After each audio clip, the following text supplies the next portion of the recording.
We are continuing our series with the life of David. And one of the things I love about the Bible is that it gives us so many different inside looks at our human nature and helps us to see things about ourselves that we would probably never see about ourselves. And this is particularly true in both the life of David in our stories today and the life of King Saul. Now, when I think about the storyline in our 5 stories today with King David, I think about what I'm going to call the life of David or the life of faith. And what we'll see in our stories is sort of a flow chart that is going on in our human nature. And it starts with, for the believer, what happens when hardship strikes? Well, hardship for the Christian oftentimes leads to a time where we start to realize that life is more complex, and there's sort of the mystery of life begins to whirl around us. And then the more we think about that, as hardship continues, then we get to confusion about life. And then we find out that our faith in God is wavering and doubts.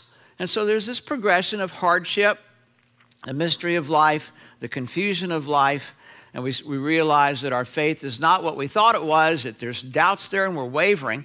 And it's at that point that God exposes the true nature of our faith. And what we see over and over again in our life as Christians is that our faith is wavering because what we believe about faith is that God is supposed to fix my problems or take me out of hardship or make my life easier some way. And that's not happening. And so what happens is we realize that our faith is supposed to be rooted in something different than my life going well. And that is, God is bringing me to trust Him and to love Him and to reflect that love to the people in my life. He's working to change me and to expose things in me that need changing and to use my life. It's very different. But we won't see the need for this without hardship. So that's the flow chart, the life of David, the life of faith particularly. So think of these words: hardship, mystery, confusion, doubts, our faith exposed and changed. And so what's going to happen is, for you and I as Christians, we should expect that faith is going to waver at different times in our life. That should not be a surprise. However, it often is, and often kind of shakes us when that's true. Now, when I think about the life of Saul, there's a different flow chart. Hardship does hit Saul, but the flow chart really begins, what happens when self is really in charge of your life? Self. And what happens is you just assume that your perspective on life and yourself is accurate. And then you just assume that your judgment about people and how your life, you see, is accurate.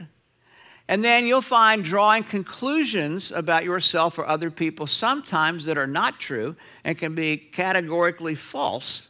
You will make decisions based on that and actions based on that. And generally there's this slow spiral downward that begins all the way back at that first step with self. Self sitting on the throne, self being my God. I can think I'm a believer, but if self is what's most important, this is going to the movement down. Well, those are the 2 storylines we're going to see in our 2 stories today with David. Now, if you follow the story so far, David was a hero, defeated Goliath, a national hero, and King Saul was just furious with him because King Saul's 2 biggest things that he was after was popularity, and he lost that with David. And the second thing was security about his throne. And because those were so prominent, those were the things he thought he needed to have, and he didn't have either one, then the downward spiral for Saul began. He saw David as an enemy, the worst of human beings, a traitor, when the exact opposite was true. So David now is on the run. Saul tried to kill him several times, and David realized he's got to flee, and so he goes to a little town called Nob, which is a town just a couple of miles away from where he lived. And Nob is known for the place where the priests live. And he meets up with the main priest, Ahimelech, and there are 85 sort of extended family members that are part of the priestly family. And when he shows up to Ahimelech, the priest, Ahimelech realizes something's not right because David is all alone. He doesn't have his soldiers with him that he's had, and he doesn't have any weapons with him. He realizes something is wrong, and so he asks David about this, and David lies to him. David, this is where his faith is, you see, wavering.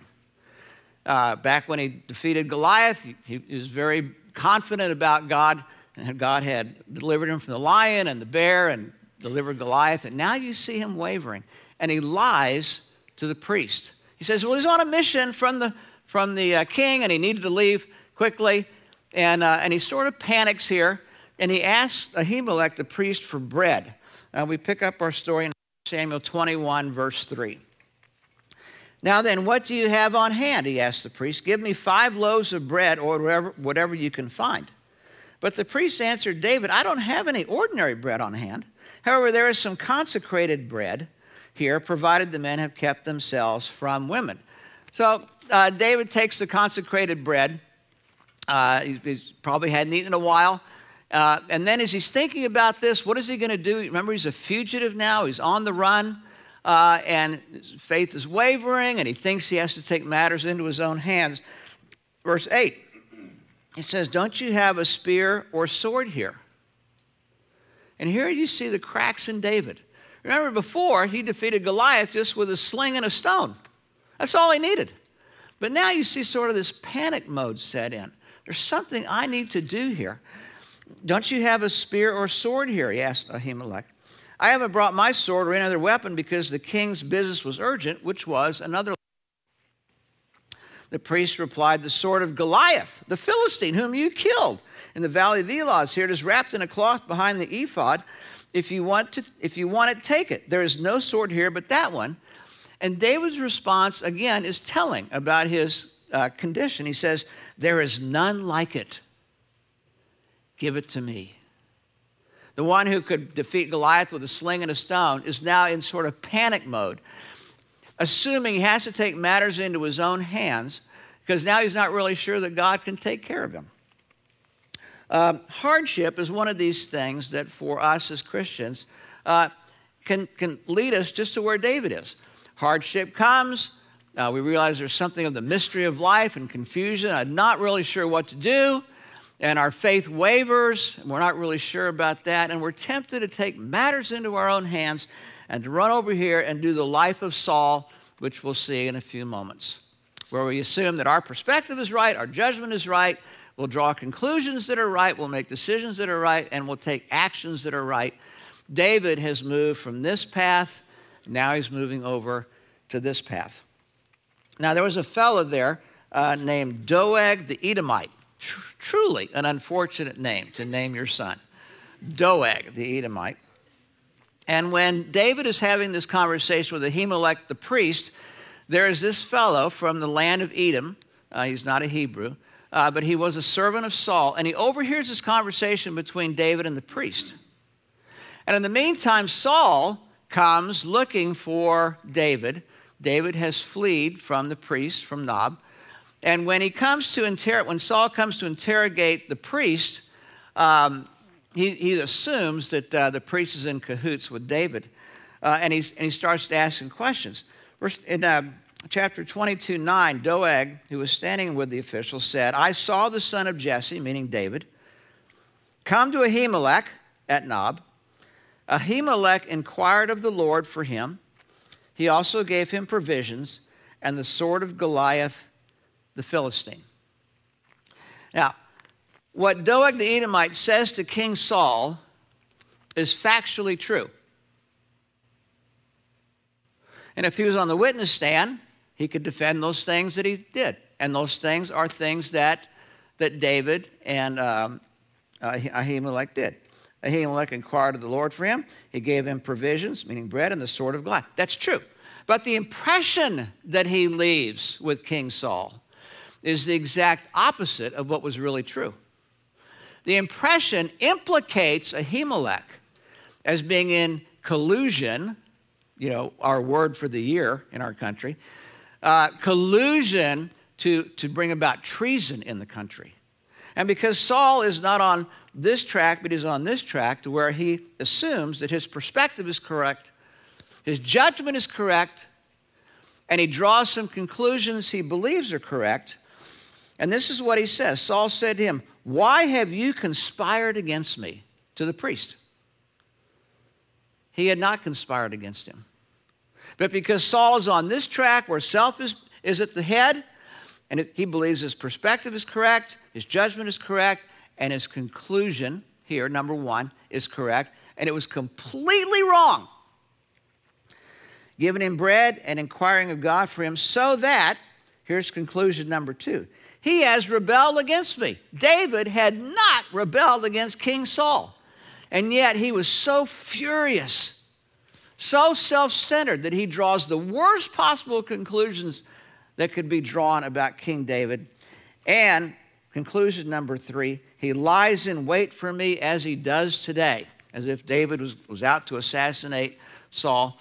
David was one of the most loyal people you will find in Scripture. He could not be wrong about his conclusions. Verse 16, the king said, "You shall surely die, Ahimelech, and your father's whole family." The king ordered the guards at his side, "Turn and kill the priests of the Lord, because they too have sided with David," which they had not done. Conclusion number four was wrong. They knew he was fleeing, yet they did not tell me. They did not know he was fleeing. They could not have told him because they were ignorant of that. 5 different conclusions that in his mind he was so sure he was right. And what you see here is that propensity in our human nature to be not just a drama-making machine, but a misery-making machine because of the conclusions we draw, and the worst kind of conclusions that we can draw about people. Verse 18, the king then ordered Doeg, "You turn and strike down the priests." So Doeg the Edomite turned and struck them down. That day he killed 85 men who wore the linen ephod, meaning priests or those who were studying for the priesthood. He also put to the sword Nob, the town of the priests, with its men, women, children, infants, cattle, donkeys, and sheep. Again, this is the way, what I'm calling of Saul.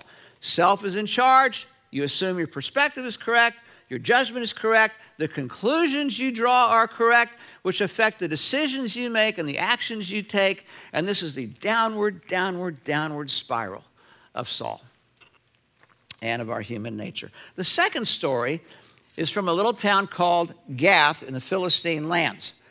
David flees for his life again. We pick up the story in 21:10.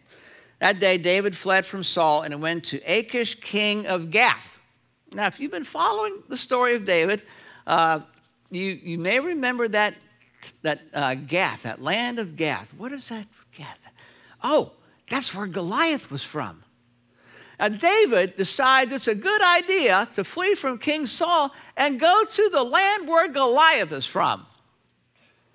You see, again, a picture of David's wavering faith, and he's moved from this side over here over to this side where he assumes his perspective is correct, his judgment is correct, and the conclusion that he'll be safe there is correct.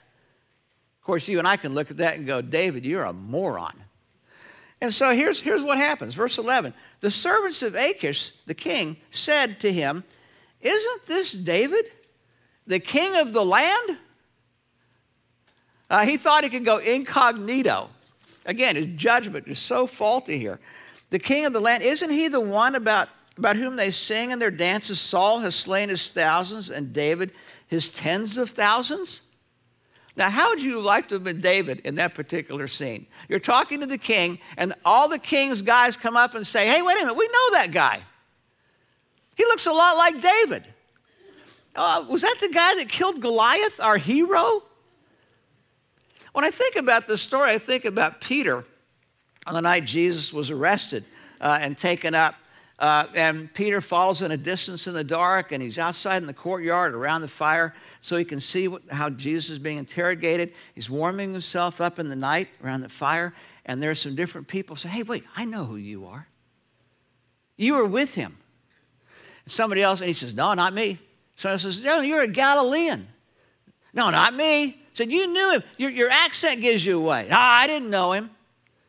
Just sort of caught, trapped in his own foolishness. That's what's happening here with David. When I think about this in modern day times, I think about, what if you were a narcotics agent? By the way, I liked your pharmaceutical exploration tolerance. I like that. It's pretty cool. What if you're a narc agent in L.A. And you were undercover for the, is it MS-13? Is that the one that's the just horrendous gang here all across the country? Thank you.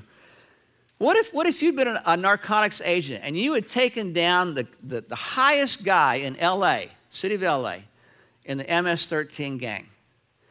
And you kind of went to your head, kind of like, man, kind of the big shot, and yeah, you can get some awards and stuff. And you just decide you're just going to go celebrate. You go into a bar. You're sitting at the bar, and without knowing it, you have put yourself amongst about 25 guys who are MS-13 gang members. And they recognize you. Hey, isn't that guy the guy that took down our boss? Who's in prison now? Somebody else comes, yeah, I recognize him. Someone says, yeah, I recognize him. Imagine if you were sitting in that bar with about 25 of these guys around you and they'd made a positive ID. This is what David has done. He's panicked and he moved over to the line of Saul. His judgment's correct, perspective. He's drawn terrible conclusions. He's made a terrible decision to flee to Gath. David took these words to heart. Finally, and was very much afraid, of course. And verse 13, so he pretended to be insane in their presence. And while he was in their hands, he acted like a madman, making marks on the doors of the gate and letting saliva run down his beard. When self is at the beginning, our perspective is warped, our judgment is warped, our conclusions are warped, our decisions and our actions all are going to follow this downward spiral. This is where David has gone.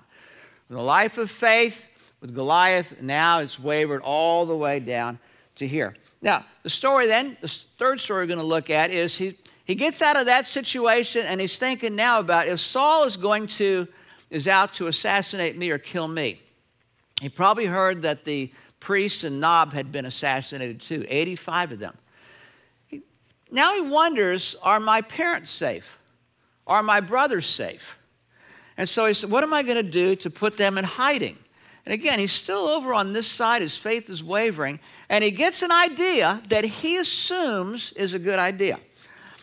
22, verse 3. From there, David went to Mizpah in Moab. Now, Moab is a pagan land east of the Jordan River. He thinks, for some reason, this is a good idea. And he said to the king of Moab, would you let my father and mother come and stay with you until I learn what God will do for me? So he left them with the king of Moab. Now, this is almost as bad as taking your parents to Gath in one direction. He goes in the other direction to a pagan land. And you think, what in the world is David thinking? But you see a man whose faith is wavering. He's trying to figure out what's the right thing to do, but this ugly self that has jumped up on the throne of his life continues to lead him here to make some more wretched decisions. Now, the only thing I can think of that may have been in David's favor here, and maybe he's starting to move back in this direction as far as his faith, is that there is a history, not just a bad history, but a good history with Moab. If you've read the book of Ruth, then you know the story. There was a woman there named Naomi. She was married, had 2 sons. And when they were living in Bethlehem, the land went through a famine. And she and her husband realized, we can't stay here. We can't feed our family. And they fled to Moab, this very place where David goes. And they go over there. And while they're over there, her 2 sons grow up. And they marry 2 Moabite women, which generally was a bad idea in that time. But they married 2 Moabite women. Her husband dies. She's now a widow, but she still has her 2 adult sons and 2 adult daughters-in-law. And then over a period of time, each of her 2 sons die. She's still in Moab. She's a widow. Both of her sons are gone. She has 2 Moabite daughters-in-law. And Naomi decides, I'm going to go back to Bethlehem, to my homeland. And so you girls stay here. This is your homeland. This is your place. One of them says, okay, I'll do that. And the other one says, Ruth says, no, I want to go with you. And so she goes back to Bethlehem with her mother-in-law. And to make a long story short, God provides a man named Boaz who marries Ruth and reestablishes the family property in the line there in Judah. And Boaz and Ruth have a son. The name of that son is Obed. If you have read the genealogy at Christmas time, that may ring a bell. Obed is a little boy, and he grows up, he becomes an adult, and he marries. And he has a son. And they decide to name that little boy Jesse. And again, if you've read the genealogies of Jesus, that probably rings a bell. And Jesse grows up, he marries, and he has 8 sons. The last of whom is David. Very good. So maybe to his credit, he thinks there may be someone over there in Moab that remembers my family and family history. That's about as, I think he's starting to waver back in this direction. Our fourth story is where you definitely see David rebounding in his faith from wavering back over towards the line of faith. And this comes from 1 Samuel 23. When David was told, look, the Philistines are fighting against Keilah, which was a small town there. They are looting the threshing floors, meaning they're going to take all the food from the townspeople. Then David, notice what he does. He inquired of the Lord. Wow, you kind of wish he'd done this sooner. But at least to his credit, he finally does. Now, certainly you can relate to this as well as I can. This should not be a surprise when we've been over here trying to manage ourselves and trying to make the right decisions, and we just keep making things worse. And we finally just go, what am I doing? And you're back over on the right side of the stage. He inquired of the Lord, shall I go and attack these Philistines? The Lord answered him, go attack the Philistines and save Keilah, save the town. So David thinks, great. But David's men said to him, here in Judah we are afraid. How much more than if we go to Keilah against the Philistine forces? So David does the right thing. He inquires of the Lord, and God says, yep, you're going to go. You're going to save. And so David steps out and tells his 400 men, all right, we're going to do this. And they say, oh, no. You want to do that? You go and do that. We're not doing that. And sometimes, as a Christian, we think we've got the direction, we're ready to go, and boom, a wall.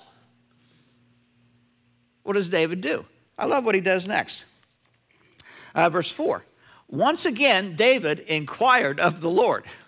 Knock, knock, knock. I'm back again. I need a little bit more specificity here. And God answered him, go down to Keilah, for I'm going to give the Philistines into your hand. Verse 5 says, so David and his men went to Keilah. Now, we don't know how they came around on this. We're not told, but they do.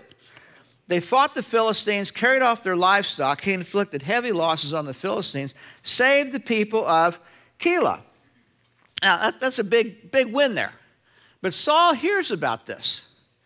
And Saul concludes that the people of Keilah had conspired with David. And Saul's going to do in the whole town of Keilah.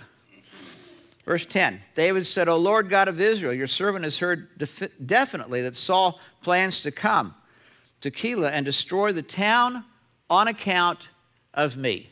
Just like Saul had done with the 85 prophets back in the little town of Nob. And so his question to God is, and again, he's moving back over on this side, finally the good side again, will the citizens of Keilah surrender me to him? Question number 1. Will they sell me out? Question number 2. Will Saul come down as your servant has heard? Question number 2. O Lord God of Israel, tell your servant. The Lord said, he will. Saul is coming. Again, David asked, will the citizens of Keilah surrender me and my men to Saul? And the Lord said, they will.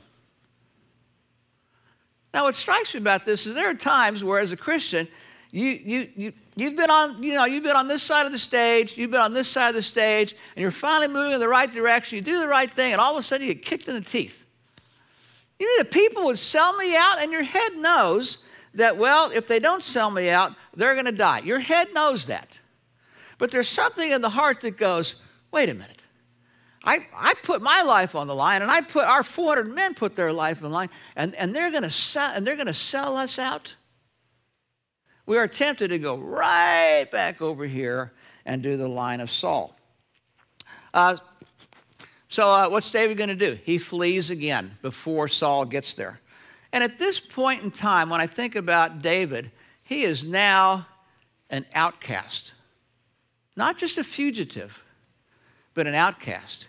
He's damaged goods. Nobody wants David in their town for fear of what Saul will do to that town. So what does that mean for us personally? When I think about this for David, I think of just utter isolation.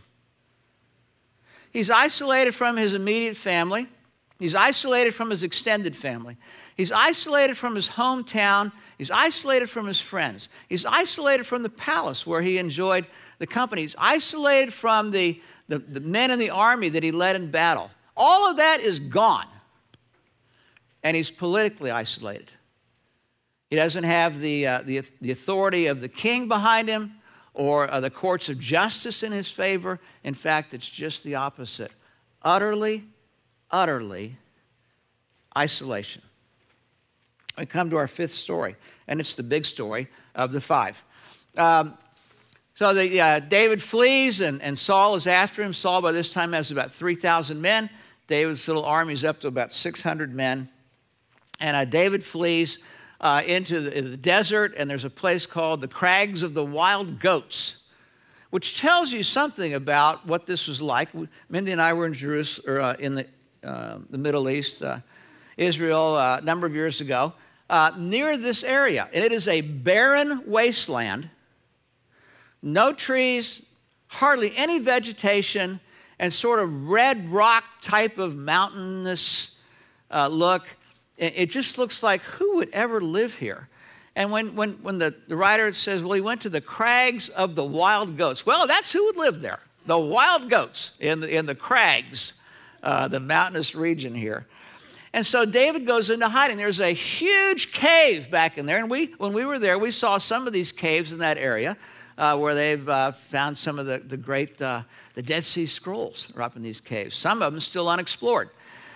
Huge cave, and David and his men are in this gigantic cave, 600 of them in the back of the cave, hiding.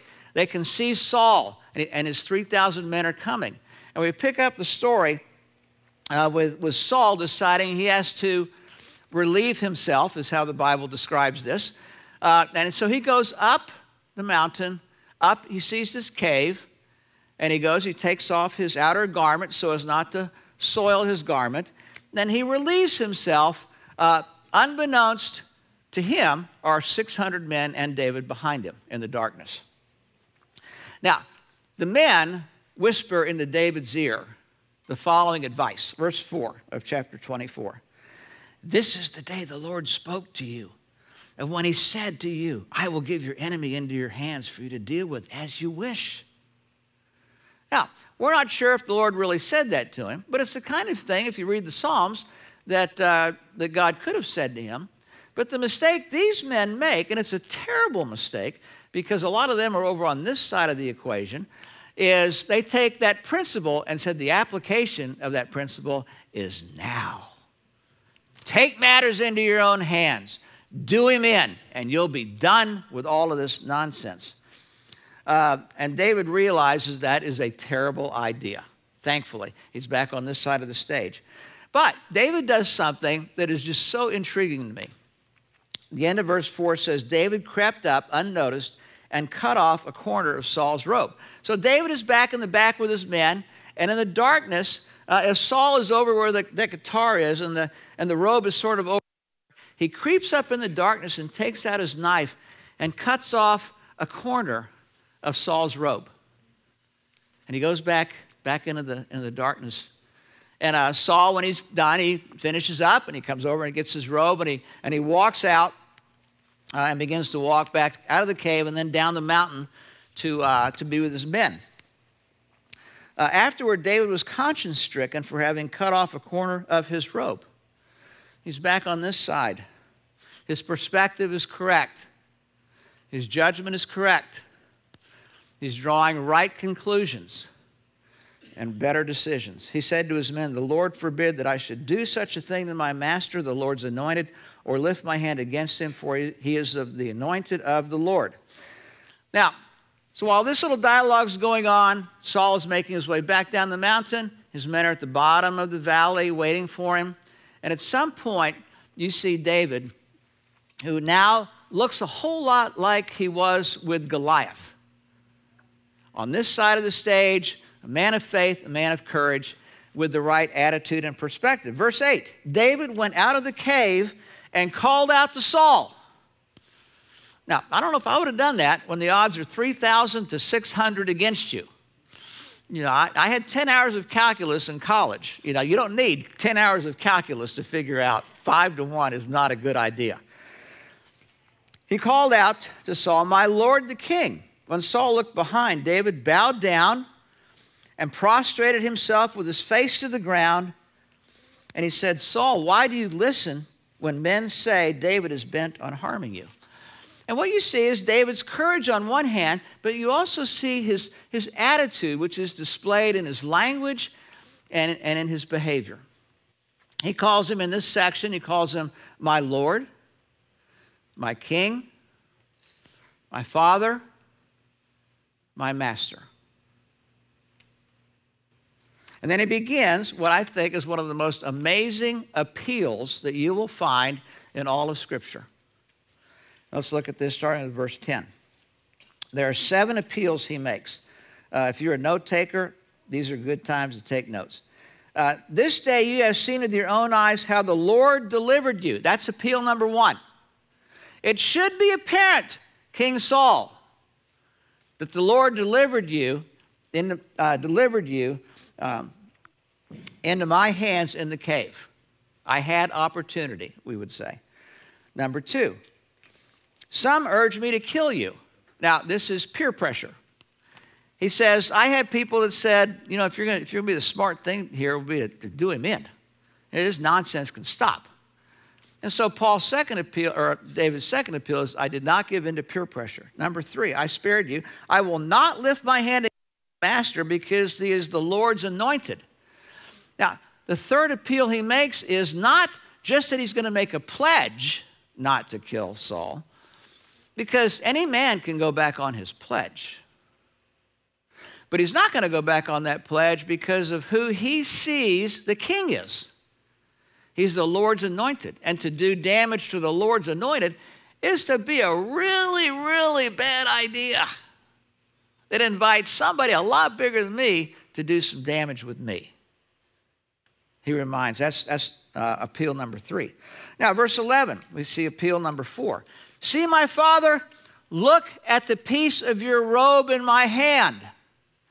Now, today we call this the smoking gun. And I can imagine King Saul recognized the cloth and looked down and could see where it was missing, as well as his 3,000 soldiers, as well as David's 600 men. A visual. Appeal number 4. And then appeal number 5. I cut off the corner of your robe but did not kill you. Now understand and recognize, here's appeal number 5, I am not guilty of wrongdoing or rebellion. I have not wronged you, and here's appeal number 6, but you are hunting me down to take my life. This is a matter of what is unjust. The king is not supposed to be unjust. He confronts him here with that. And then number 7, and this is my favorite one, David pulls out the God card. And I just love this. And it's the card at which Saul is incapable of taking. Because self is at the top in Saul's life. David says, you've got the wrong card at the top. Top card should be God. And he gives him 5 examples of this. Verse 12, may the Lord judge between you and me. David's saying, I'm surrendering this over to a higher power than me. I'm going to let God be the judge of this whole situation. I am not going to take matters into my hands. God's a lot bigger than me. He can deal with this. And may the Lord avenge the wrongs you have done to me.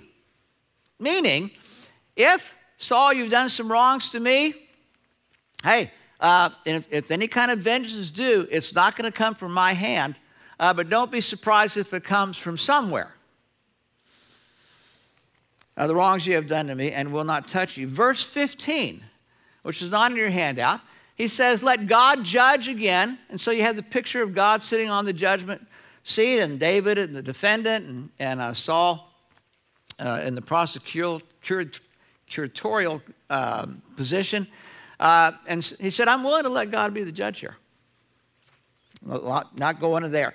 And then he says, may God consider my cause and may he vindicate me. None of those things, David says, I am going to do. I'm not going to vindicate myself. I'm not going to plead my cause. I am not going to bring judgment. I'm going to let God be the judge. Now, verse 16, Saul asked, is that your voice, David, my son? And he wept aloud. You are more righteous than I. You have treated me well, but I have treated you badly. You have just now told me of the good you did to me, and the Lord delivered me into your hands, but you did not kill me. When a man finds his enemy, does he let him get away unharmed? May the Lord reward you well for the way you treated me today. So it's kind of a good moment here, which is kind of, wow, that's cool. Except the good moment is not going to last very long. There are four things I'll end with. This good moment is only going to last a short time, but the hunt from Saul to David is going to last another 5, count them, years. And when I think about this, I think, if during those times when I finally pull off a masterpiece like David here does of appeal, surely there's going to be a breakthrough in a problem in my life. Well, there may be, and there may not be. I'm back at the point of letting God be God. The second thing that strikes me is that this is a masterpiece of what God is trying to do in our life.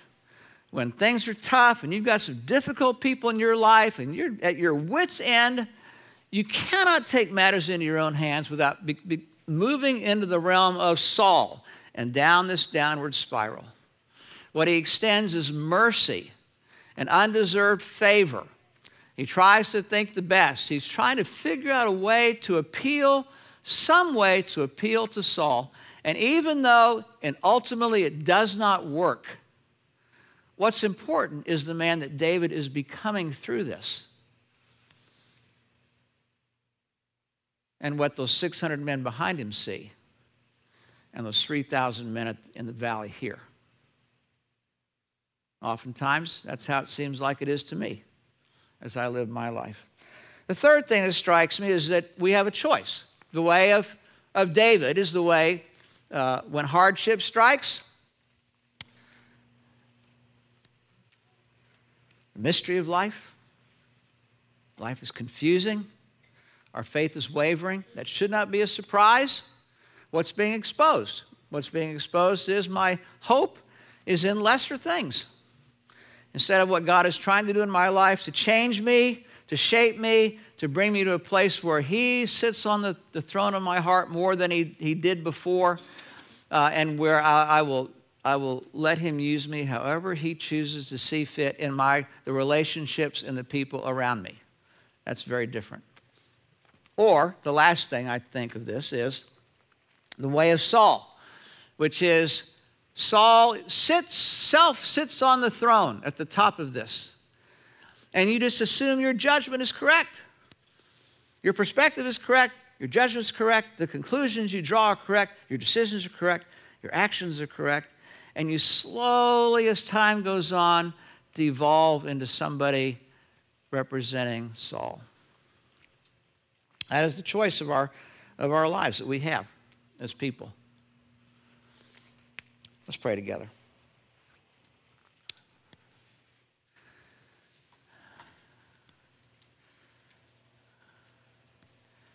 Father, would you, with each one of us, would you help us to see what it is you want us to see? Help us to come to you humbly and to say, what are you saying to me?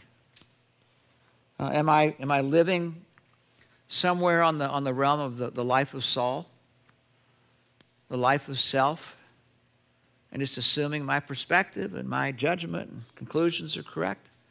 Am I becoming a misery-making machine? Or, Lord, I am in a time of hardship. And there's a time of mystery and confusion. And I can tell my faith wavers. But rather than that being a bad thing, it's a good thing, because what's being exposed is a faulty basis of my faith. So in that sense, Lord, when I see that self is still sitting up on the throne, that you again offer mercy to us and grace, and offer to bring us back from our wavering and to strengthen us again to rebound, as we've seen you do with David.